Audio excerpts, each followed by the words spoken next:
Saturday morning, jumped out of bed and put on my best suit. Got in my car, raced like a jet. Hola, ¿qué tal? ¿Cómo están? ¿Estamos? Estamos todos.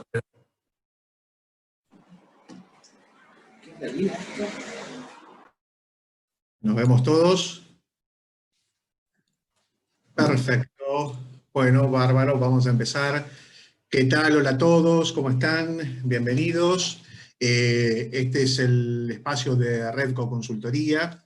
Estamos en la segunda jornada de EFI Week, en su primera edición online, y agradecemos a todo el equipo de INVEC por habernos invitado una vez más a sus eventos, a los cuales venimos participando desde hace ya 5 años consecutivos, y como sabemos aportan contenido económico y financiero. Desde Redco vamos a presentar Transformando la Educación, Reinventándonos para el Futuro, con nuestros disertantes invitados. Adrián Canelotto, ¿qué tal? Rector de la Universidad Pedagógica Nacional, UNIPE. ¿Qué tal, Adrián? ¿Cómo estás? ¿Cómo te va? ¿Cómo andás, Eduardo? ¿Bien? Muy bien, muy bien. Gabriela Russo, presidente del Consejo Nacional de Ciencias Económicas. ¿Qué tal, Gabriela? ¿Cómo estás? Hola Eduardo, buenas tardes. Y Ana Dorado, graphic designer, especialista en visual thinking. ¿Qué tal? ¿Cómo estás, Ana? Bien, ¿qué tal? Buenas tardes. Gracias, Eduardo. Bárbaro. Todos ellos nos van a brindar sus experiencias. Nuestra propuesta de hoy va a estar basada en 3 ejes. Durante nuestra charla vamos a introducirnos en el mundo de lo visual, conocer herramientas poderosas para educarnos a través de los dibujos y pensamientos, y además estaremos sintetizando en imágenes lo que se está hablando, las charlas en tiempo real, y lo vamos a proyectar al final como una tarjeta de salida. Vamos a abordar también el sentido de las instituciones, nos vamos a preguntar cómo se puede potenciar el aprendizaje y la inclusión, qué riesgos y oportunidades hay con la educación digital, y cómo podemos actuar ante las desigualdades sociales, que esto es algo que se hizo ver y mucho en esta pandemia. Además, un tema relevante en la economía y que la verdad estamos todos esperando, y es cómo deberá ser la próxima reforma tributaria, pero esta vez con una perspectiva de género. ¿Y cómo va a poder ser? Bueno, nos lo va a decir el Consejo Profesional. Bien, durante el evento también nos vamos a poder registrar a una clase introductoria sin cargo sobre las capacitaciones que ofrece Redco de Community Manager y MBTI, que son técnicas efectivas para el éxito personal y profesional a través de ese instrumento en nuestra página web, que es www.redco.com. Redco es RHEDCO, redco.com. Bien, vamos a comenzar, y vamos a comenzar con Ana, y te voy a consultar cómo las herramientas visuales pueden ayudarnos a planificar en un contexto tan cambiante. Bien, genial. Gracias, Eduardo. Buenas, ¿se escucha? Sí. Entonces, como decía Eduardo, mi nombre es Ana Dorado y me dedico a ayudar a la gente a aterrizar visualmente las ideas.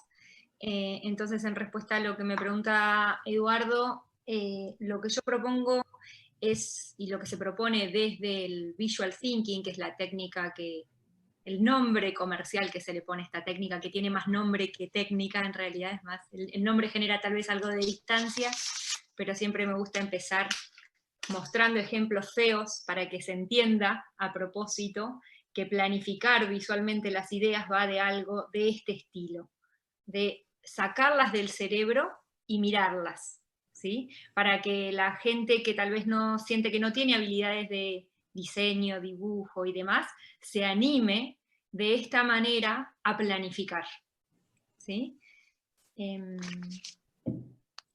¿Continúo yo o me querés seguir preguntando? No, sí. ¿Ya terminaste la presentación? Perfecto.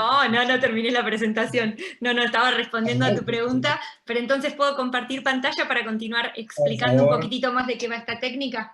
Perfecto, gracias. Permiso. Entonces, me dice que solo el anfitrión puede compartir. ¿Se me podrá dar permiso de anfitrión? Ya lo vemos. Mientras les voy contando que ahí, Ana, debería estar. ¿Ya está? ¿Puedo probar? Así no tengo que hacer relleno. Ahí va. Gracias. Entonces, quería contarles, ahora que se vea la pantalla, por qué se propone que las planificaciones en tiempos tan cambiantes sean con técnicas visuales, como les acabo de mostrar, así como en borrador. No sé si a ustedes les pasa, pero muchas veces cuando estamos pensando, yo tengo una mentalidad bastante caótica. Entonces cuando estoy pensando, se me ocurre una idea, se me ocurre otra idea y otra idea, y se me ocurren en general de forma desparramada, en un orden que se le llama un orden espacial, como que aparecen las ideas desparramadas en el cerebro. El orden en que solemos transmitir las ideas tradicionalmente es en la compu. En general tenemos una idea, queremos planificar y nos sentamos en la compu a planificar. Ahí se hace en un orden secuencial, sale una palabra atrás de la otra. ¿Qué propone en relación a esto el visual thinking?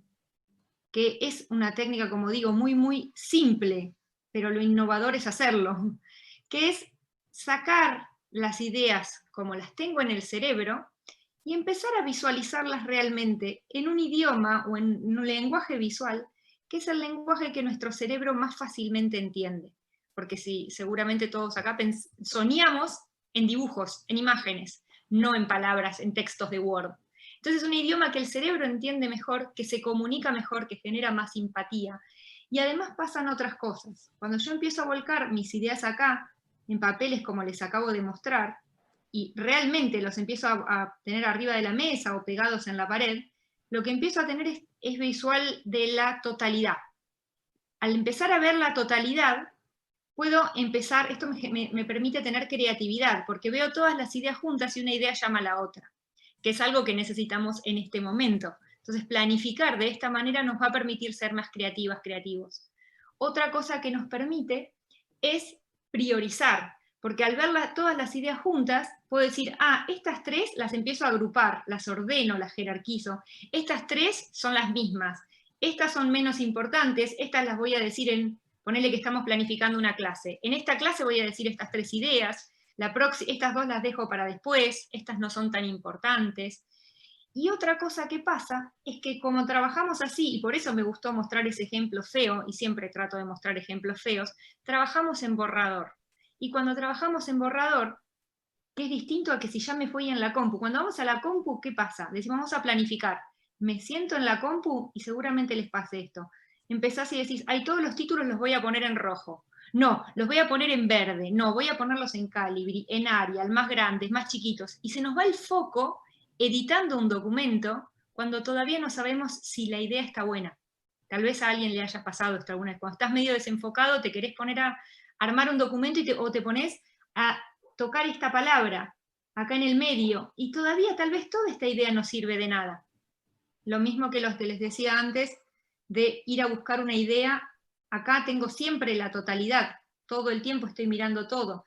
En la compu tengo que ir a buscar una idea arriba o abajo, pero nunca puedo ver la totalidad. Entonces, planificar de esta manera hace, como les decía también, de planificarla en borrador, me da flexibilidad. ¿Por qué? Porque si esta idea al final no estaba buena, simplemente es tirar un papelito y no duele tanto. Ahora, si acá yo me gasté muchísimo en redactar este texto y en editarlo y en ponerle colores y demás, me va a doler más tirar una idea. Y hoy justamente lo que tenemos que hacer es idear y soltar, idear y soltar. Ya vimos que los planes muy estáticos, ¿de qué nos hubiera servido tener un plan muy estático hace un tiempo, ¿no? Entonces, no es arte, no hace falta saber dibujar. Sí, si yo puedo dibujar una idea, esto es una frase de Einstein, si no puedo dibujarlo es que no la entiendo. Si las ideas no las logramos aterrizar en imágenes, tiene que ver con que a esa idea le falta claridad. Pero aún así, estando planificando, eso ya es un muy buen dato. Entonces, nos sirve para tener claridad de cuáles son las ideas, llama a la creatividad, podemos establecer prioridades organizando y reordenando, tenemos flexibilidad de las ideas que podemos ir cambiando y no perdemos el foco, porque además algo re bueno en este contexto es no usar la compu por un rato. Ni la compu ni el celular, estamos dedicados a lo importante. Entonces, para planificar cualquier cosa, ¿qué hacemos? Volcamos las ideas y siempre arrancamos por, en uno de los papeles, poner ¿para qué? ¿Cuál es el objetivo? Lo siguiente es mirar para quién, a quién le vamos a hacer este producto que estamos planificando, sea una clase, sea una tesis, sea una página web, quién es el destinatario. Y lo siguiente es el cómo me quiero sentir o cuáles son los valores con los cuales quiero trabajar. Después aterrizo todas las ideas así como se las mostré, las reorganizo y con eso, así, me voy al lugar donde sea. Hasta acá, porque me parece que ya estoy con los minutos, ¿no? Sí, estamos bien, estamos perfectos. Ok, estaba como atenta a que no se me pasaran los minutos, pero ahora me relajo y me podés hacer la pregunta que quieras, Eduardo. No sé si algo se Entonces lo dejamos después de las exposiciones, vamos a hacer una ronda de preguntas. Vamos a escuchar ahora a Adrián, a quien le doy la palabra. Gracias, Adrián. Bueno, ¿qué tal? ¿Cómo andás? ¿Qué tal? ¿Cómo Muy bien. las compañeras del panel? Gracias, Ana, Gabriela, ¿cómo te va? Lo mío va a ser muy rápido y puntual y secuencial, un poco lo que decía recién a propósito de cómo uno piensa, ¿no? Miren, me pidieron que dijera algunas cosas sobre educación, la educación en general y la educación básica y universitaria en particular en un momento como este, que es un momento muy, muy particular de todo el mundo y en la Argentina, por la pandemia y por los efectos que esto produce. Voy a decir 5 cosas, de lo más general a lo más particular. Lo primero es, tenemos que tener en cuenta que la Argentina tiene un enorme problema de desigualdad, ¿no? Y si queremos construir sociedades más igualitarias, tenemos que hacer una serie de transformaciones, entre las cuales está la educación, porque la educación también produce desigualdad, porque el sistema mismo entrega educación desigual. Entonces, el objetivo que un poco tiene estas ideas que les voy a resumir aquí es construir una sociedad más igualitaria, porque una sociedad más igualitaria tiene una mejor calidad de vida para el conjunto de la población. Y si el origen social está determinado por el azar, las vidas particulares y las sociedades en su conjunto están definidas por las políticas que podamos implementar para enfrentar ese azar de origen y que ese azar no se transforme en una condena. Entonces, la Argentina tiene un primer problema, como dije antes, que es la desigualdad. Tengan en cuenta que, según los últimos datos del 2019, la mitad de los chicos entre 14 y 17 años son pobres. 55% son pobres por ingreso, el 14% son indigentes. Y cuando uno mira algunos de los territorios, particularmente el NEA y el NOA, 6 de cada 10 niños y adolescentes están en situación de pobreza y 5,5 de cada 10, diríamos, en la provincia de Buenos Aires. Entonces, tenemos un enorme problema porque esos son los sujetos de la educación y sobre los que la educación trabaja. Y después de la pandemia, todos lo saben, no digo nada nuevo, la Argentina y el mundo tiene un PBI más chico, hay una crisis tremenda donde hay unos pocos ganadores y muchos perdedores. A pesar de eso, yo creo que es una oportunidad. ¿Y una oportunidad para qué? Bueno, para que construyamos consensos sobre temas que son estructurales para avanzar en el desarrollo del país. Habida cuenta que Argentina necesita crear riqueza por un lado y distribuirla de manera que nadie se caiga, ¿no? 2. Para que eso ocurra tengo que definir un perfil de país, lo cual implica identificar estrategias, sectores sobre los cuales se van a edificar las fortalezas de un país. Tiene que contarnos a todos, un país que sea integrado, más articulado. Necesitamos un plan, una suerte de programa de trabajo, necesitamos salir del cortoplacismo, la lógica rentista, y eso requiere una idea futuro, una idea, una mirada, si se quiere, totalizadora, ¿no?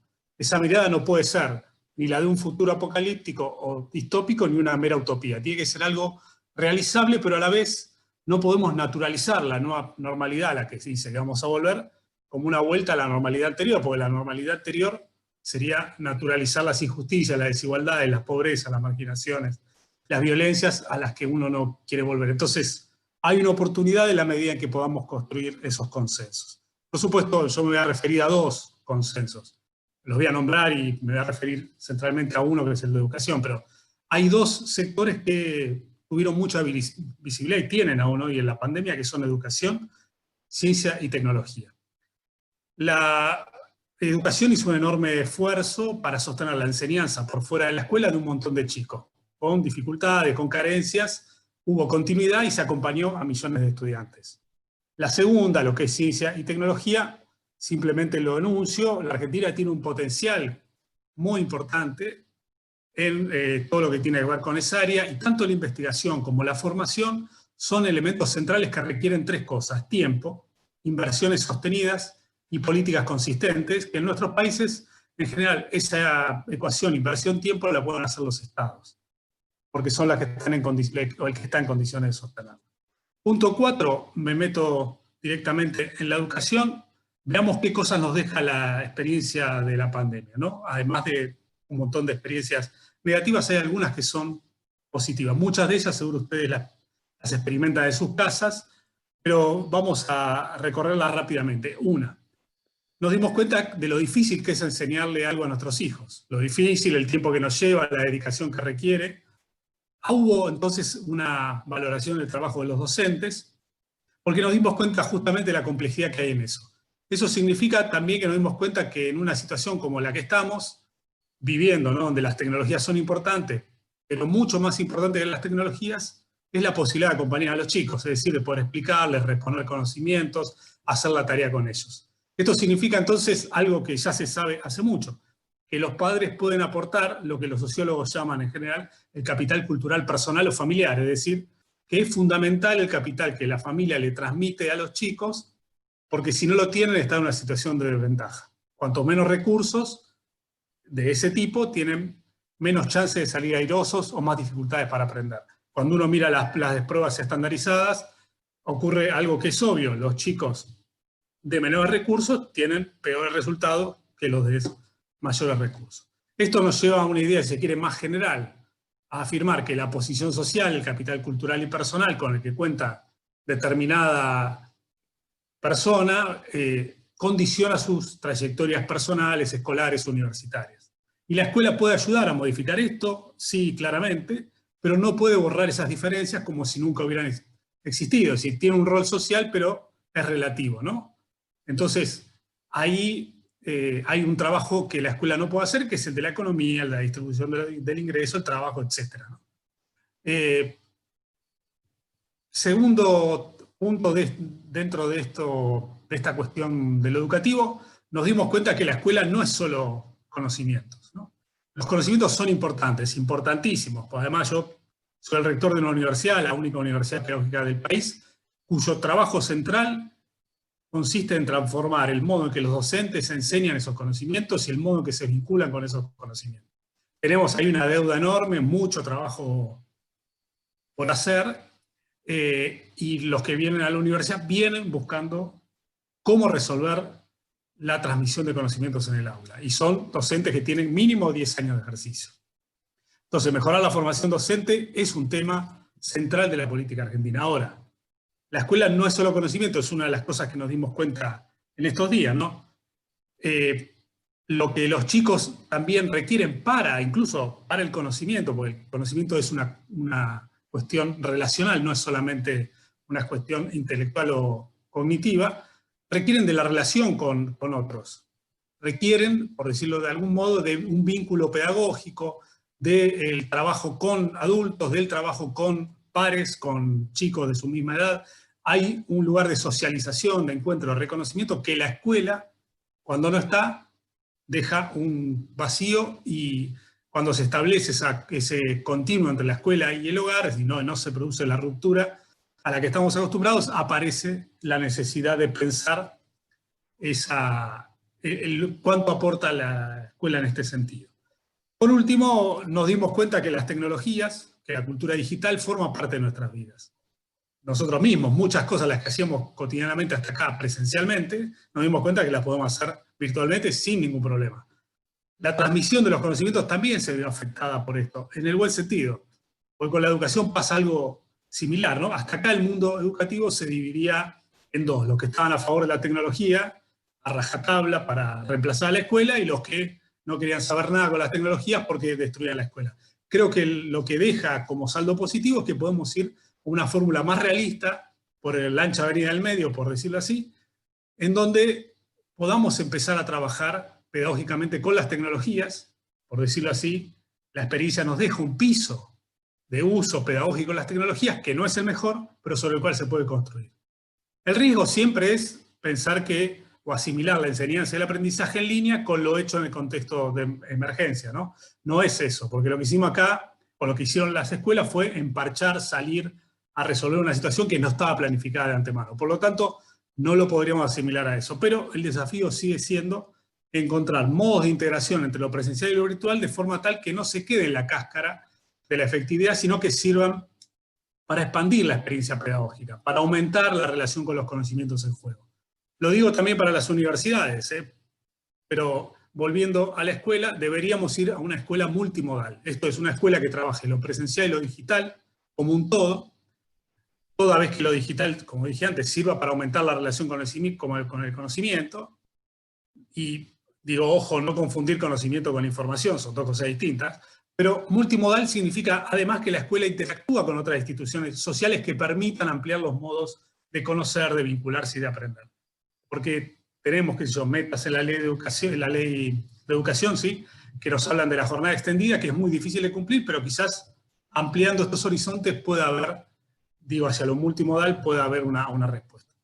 Entonces, en cuanto a las tecnologías, una cosa más, que también nos dimos cuenta que en la Argentina desigual hay una enorme brecha de acceso, de uso y de conectividad, tanto en docentes como en estudiantes, que calca la brecha social y económica, ¿no? Hay un informe de UNICEF, ustedes pueden ver la página de UNICEF, que están los números para que lo tengan. Y esa brecha hace que la mayoría tenga como único medio de comunicación el celular, ¿no? Y con las dificultades que eso trae.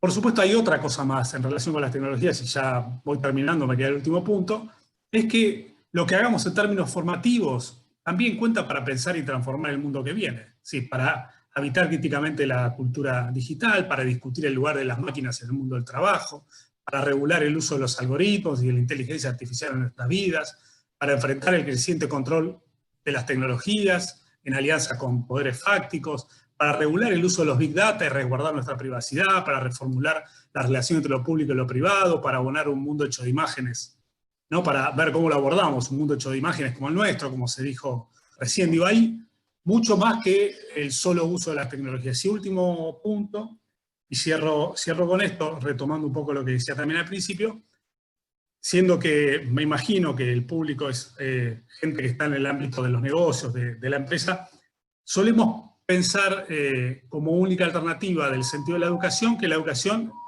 sirve para que los chicos el día de mañana encuentren un trabajo, es decir, para que se transformen en profesionales, para que organicen económicamente su vida. Quería solamente recordar que cuando surgen los sistemas educativos, básicamente se los crea también por otra razón, por una razón mucho más antigua, que todas las sociedades en toda la historia de la humanidad tuvieron, que es la transmisión, es decir, el modo en que las sociedades se garantizan, la manera en que los más jóvenes entran en el mundo de los más adultos, o de los viejos, para decirlo.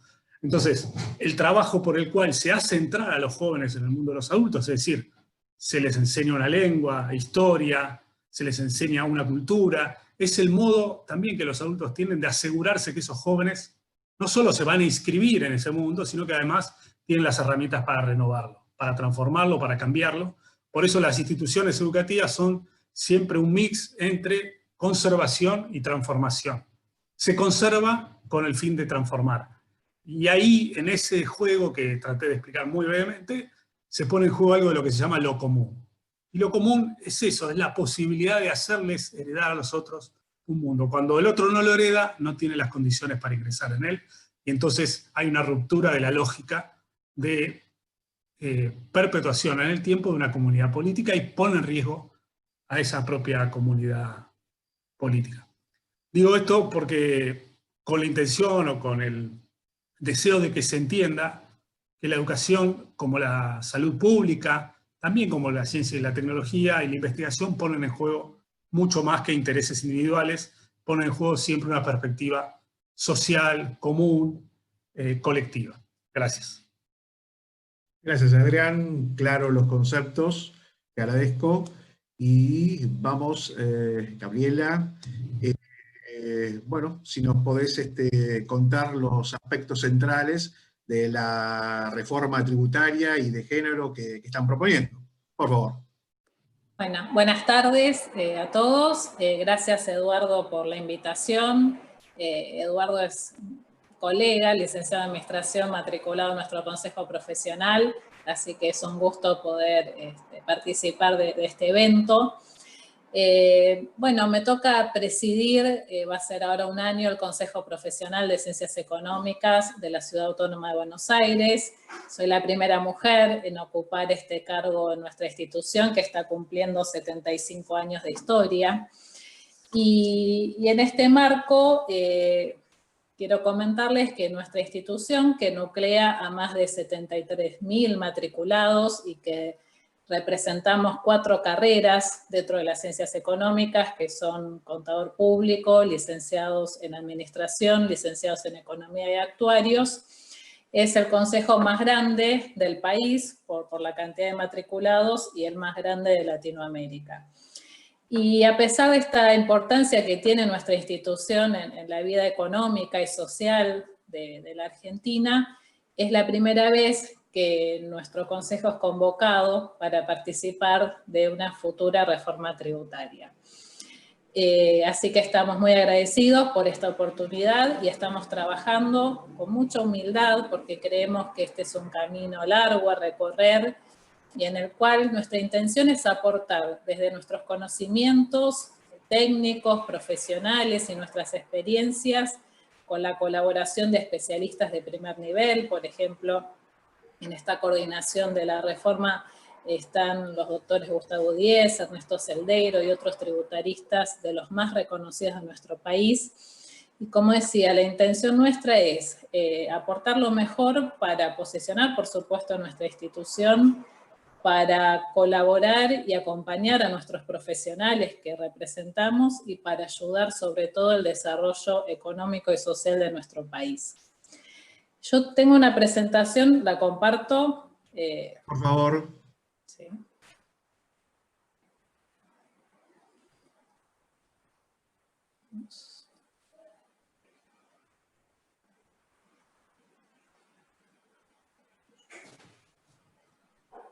A ver.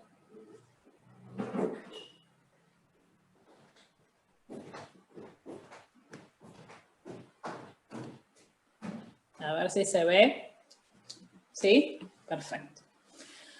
Bueno, les cuento, ¿quiénes nos convocaron? Específicamente desde la Subsecretaría de Ingresos Públicos, que depende de la Secretaría de Hacienda del Ministerio de Economía de la Nación, que está a cargo de la doctora Claudia Balestrini, que también es colega, es contadora pública y matriculada en nuestro consejo.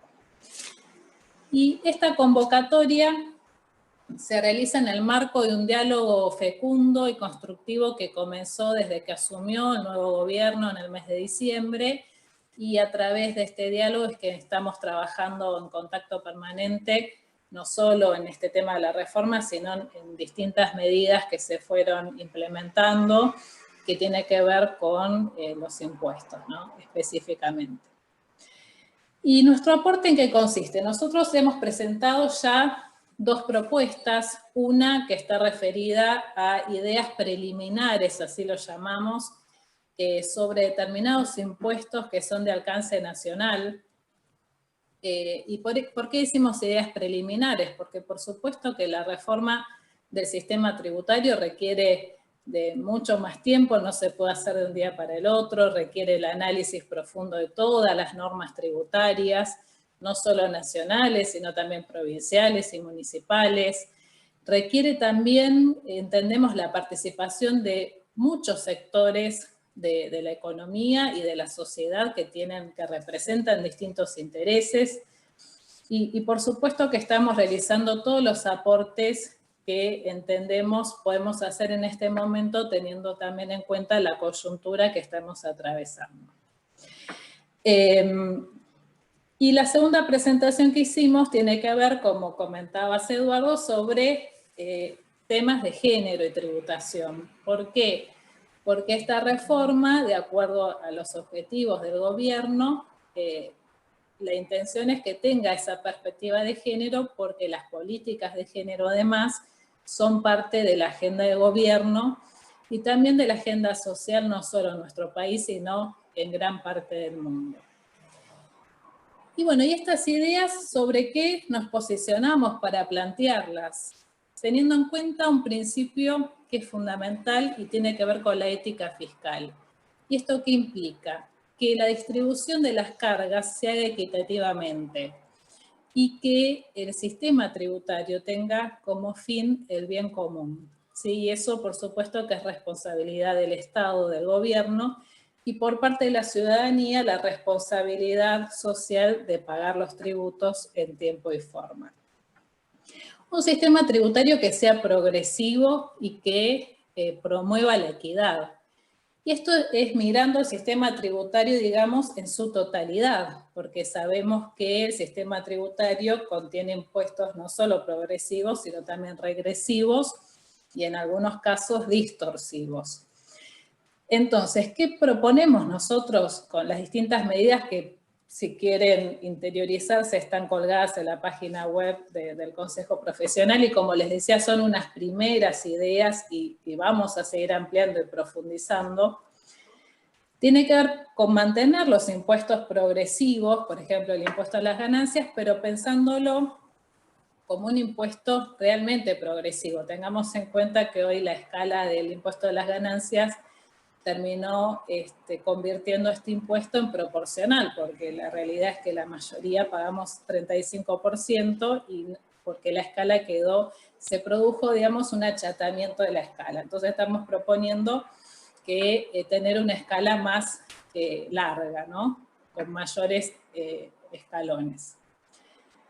Que promueva la equidad, es decir, que tanto la equidad horizontal como vertical, que la vertical tiene que ver con la progresividad y la horizontal con que paguen lo mismo, digamos, aquellos que tienen igual nivel de ingresos. Cuestión que en algunos impuestos, por ejemplo, el impuesto al consumo, en los impuestos al consumo no se da. Si tomamos el ejemplo del IVA, es un impuesto totalmente regresivo porque se paga la misma alícuota independientemente del nivel de ingresos del contribuyente.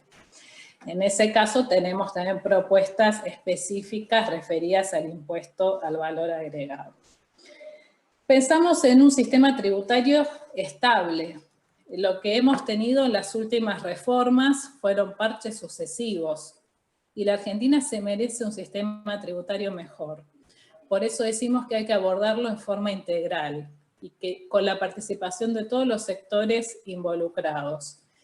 Y un sistema tributario que sea más simple y que nos dé mayor certeza. Hoy tenemos más de 166 impuestos, estos parches que comentaba. ¿Y esto qué genera? Una complejidad desde el punto de vista de la administración fiscal, pero también poca certeza. Entonces necesitamos un sistema tributario que nos dé estabilidad y mayor certidumbre.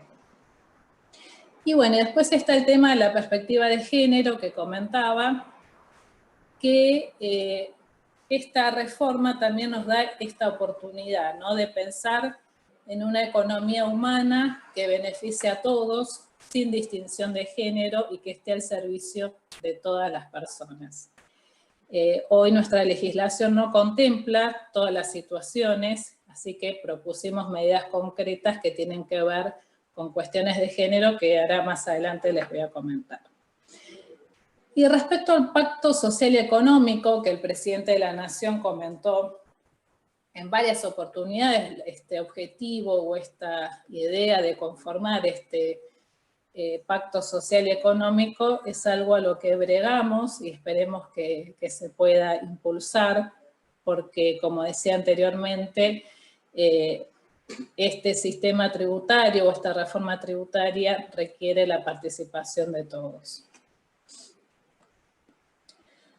El otro día en una entrevista me preguntaron si era un buen momento para pensar en una reforma tributaria, y mi respuesta fue que si pensamos en la historia de la Argentina, con sus crisis recurrentes, podemos decir que nunca es un buen momento, ¿no?, para pensar en una reforma tributaria, y por eso siempre las medidas son coyunturales. Y muchas veces ligadas, digamos, a los periodos de gobierno y no pensando en un mediano o largo plazo.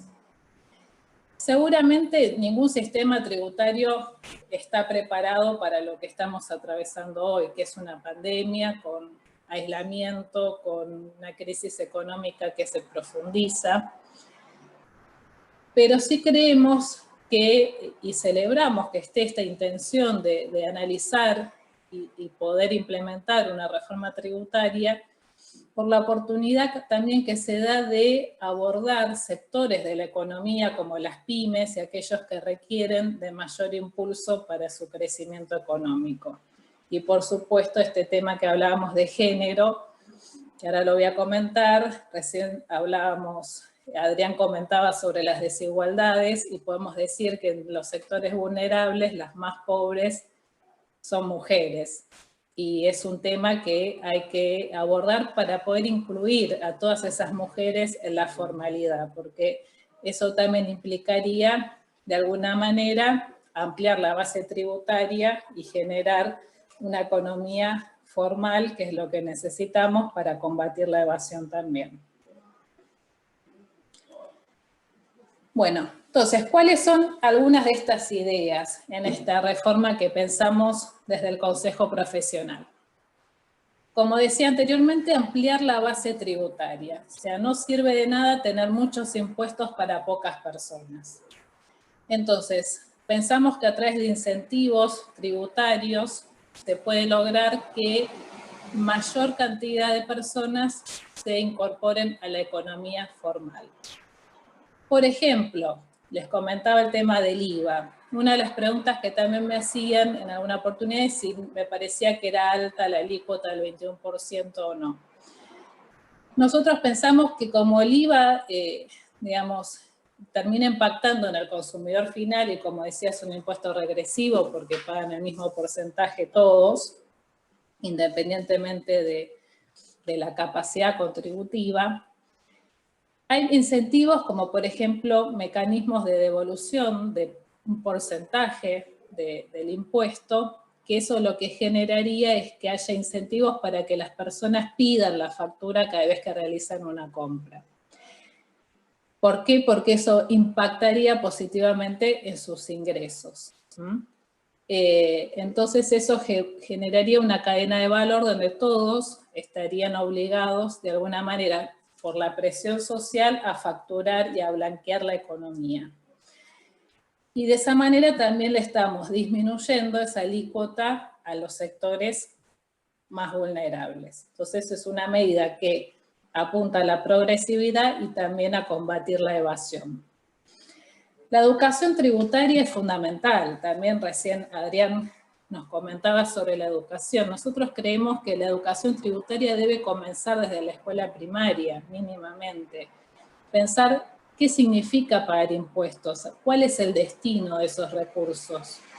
Y si entendemos que esos recursos son destinados a la prestación de servicios sociales tan importantes como, por ejemplo, la educación, es como cuando en algún momento se pensó la educación vial, o en épocas donde los mayores no usaban, por ejemplo, el cinturón de seguridad, y los hijos éramos los que educábamos también a nuestros padres. Entonces, si esto empieza desde chiquitos, creemos que podemos cambiar esta cultura tributaria y entender, digamos, el valor que tiene pagar los impuestos por el destino importante que los impuestos tienen, y generando una base tributaria mayor.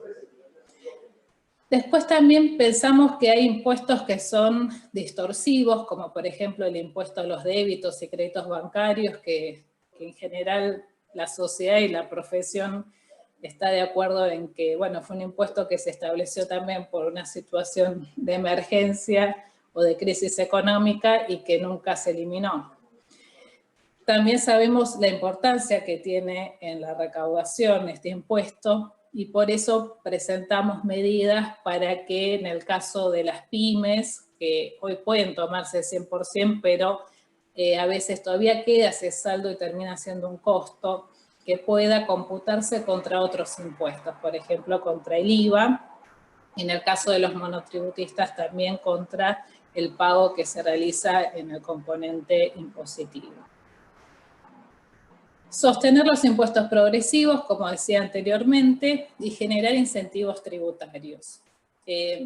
Son algunas ideas, como les decía, nosotros propusimos para cada tributo en particular y pueden consultarlo en la página web de nuestro consejo.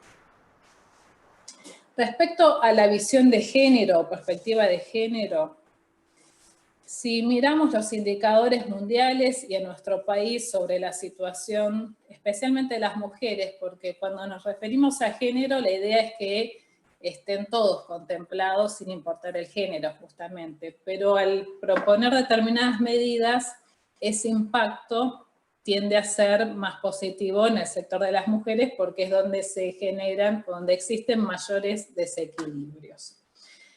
Algunos datos para tener en cuenta, bueno, por ejemplo, en el IFE, el ingreso familiar de emergencia que últimamente el gobierno impulsó debido a la crisis económica generada por la pandemia, el 57% de los beneficiarios son mujeres. Recuerden que este ingreso familiar fue destinado a los sectores más vulnerables, ¿sí? Hasta las categorías a nivel monotributo, los que estaban fuera del mercado formal, digamos, y el personal de casas particulares, que en un 98% son mujeres. Gabriela, buenas tardes. Estamos entrando en los últimos 5 minutos de la charla. Bueno, y ya varias redondeo. preguntas por responder. Gracias. Bárbaro. Es que este tema para hablar mucho, estamos resumiendo. Y contarles, por ejemplo, que el trabajo doméstico no remunerado en la ciudad de Buenos Aires en el 2018 representó el 13,4% del PBI porteño.